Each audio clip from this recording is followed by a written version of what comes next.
Hi guys, welcome back to my channel. Welcome to another episode of our Suzuki Espresso.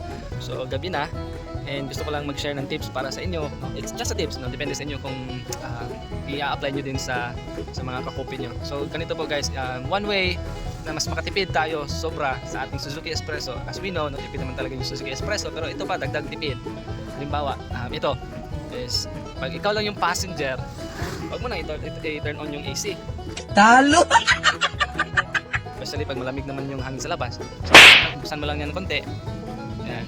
Nakabukas yan mga ka-watchers. Yan. Tapos, enjoy mo yung hangin sa labas. Pag ikaw lang mag-isa, pero pag halimbawa mainit naman, so yan, sulitin mo. On mo yung AC mo. Tapos, enjoy mo yung lamig. So, yun lang. Pag ikaw isa, pwede lang na-delete mo siya yun, para tipid yun. No?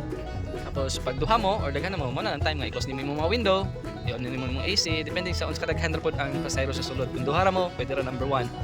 Kung lolo na mo, upat na mo, tanging electric fan sa sulod.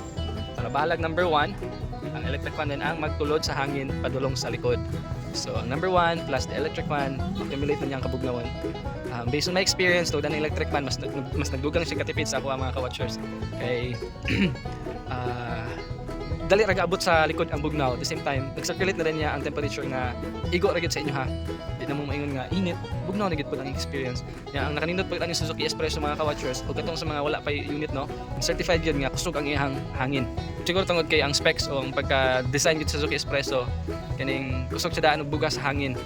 Butangan pa gyud og kaning sagog nga bugnaw, so manang kusog nga bugnaw ang iyang bugan. Number 1 pa lang na. So kato lang mga ka-watchers, I hope na namoy natunan sa tuang gi-vlog karon. And salamat sa ato ang mga followers no. Dapat na tag 1,000 subscribers. Honestly, wala pa ko ka-income ani akong YouTube. Tungod kay kakulang pa ko sa watching hours manang sige tag-upload og mga update karon sa atong Suzuki Espresso. Manang salamat gyud kay tapos sa mga subscribe sa akong channel. Bahala di na mo tan-aw sa akong mga videos nga ginapang-upload. Kana lang subscribe ako na kay nagtabang para sa akong channel. So maulan to. Bye-bye.